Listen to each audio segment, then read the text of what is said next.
Bonjour à tous et bienvenue parmi nous sur ma chaîne YouTube consacrée à l'apprentissage du chant. Je m'appelle Gwenaëlda et je suis chanteuse. Et donc le thème de la vidéo d'aujourd'hui sera la chauffe. C'est un thème qui est souvent abordé, mais malheureusement on parle bien trop de chauffe vocale et bien trop peu de chauffe corporelle. Or, c'est une chauffe qui est essentielle. Et plus le temps passe, plus je me dis que des deux, c'est peut-être la plus importante. La chauffe corporelle, pourquoi?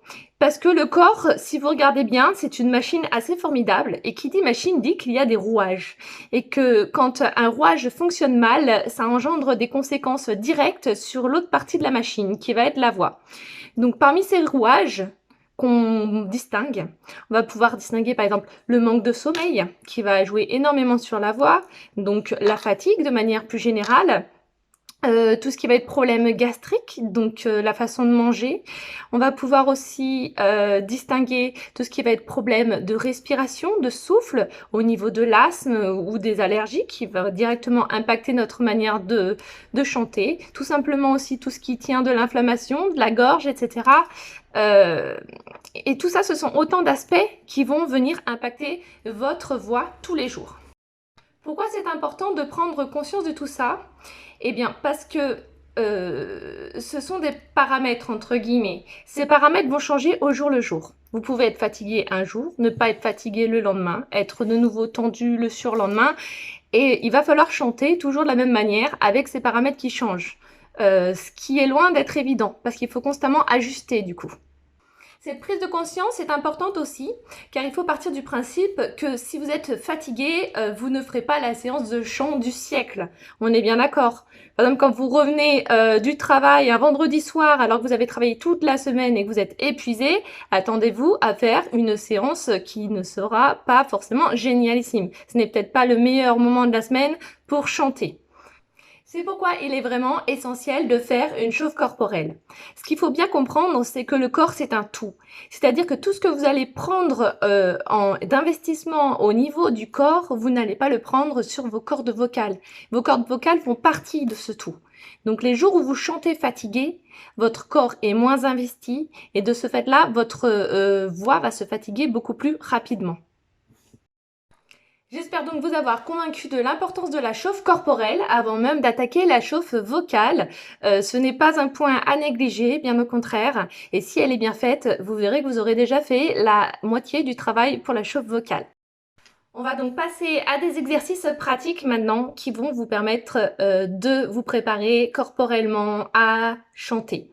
Je tiens à préciser quand même que l'opéra est peut-être beaucoup plus demandant corporellement que la variété. Après, je dis bien ça entre guillemets, parce que je pense qu'honnêtement, certaines chansons de variété sont tout aussi demandantes, etc. Mais de manière générale, quand vous sortez de l'opéra et que vous vous sentez très relax et que physiquement, vous êtes absolument pas fatigué, c'est qu'il y a quelque chose que vous n'avez pas fait comme il faut.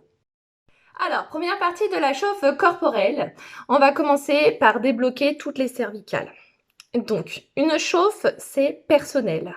C'est-à-dire que ce dont vous allez avoir besoin, c'est peut-être pas la même chose que ce dont votre copain ou votre copine va avoir besoin pour chanter. On a tous des tensions dans le corps qui ne sont pas les mêmes que les autres. Après, c'est une histoire de bon sens. C'est à vous d'aller détendre les tensions qui sont propres à votre corps.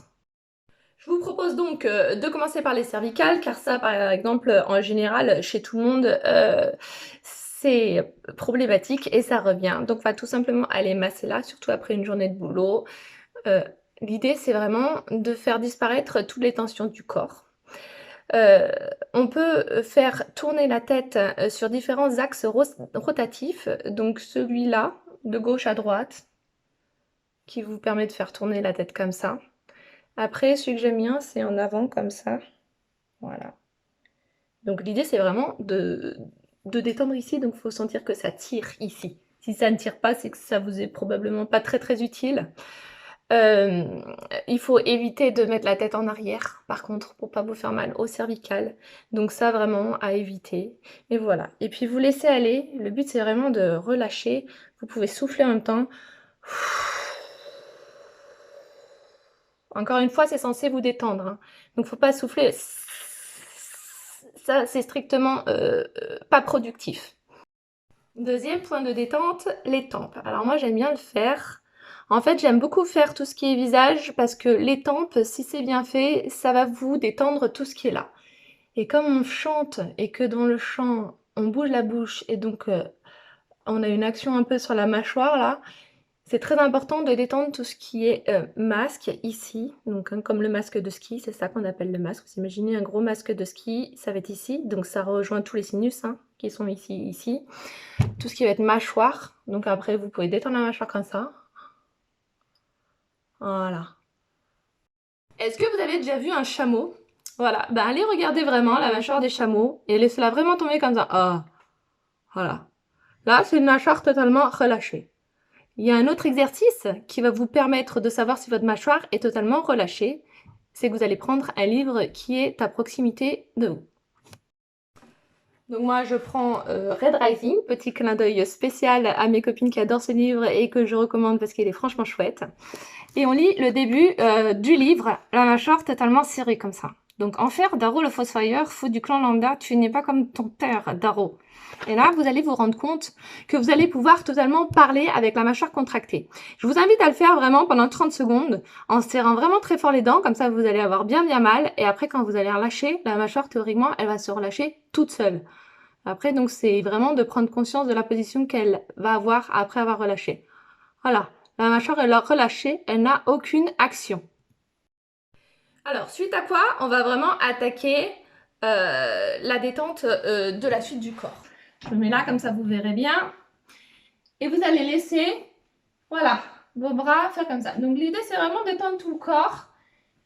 Si vos mains restent en l'air quand vous arrêtez, c'est que c'est pas détendu. Là, au niveau du bras, vous voyez, c'est vraiment, c'est tout mou. Voilà.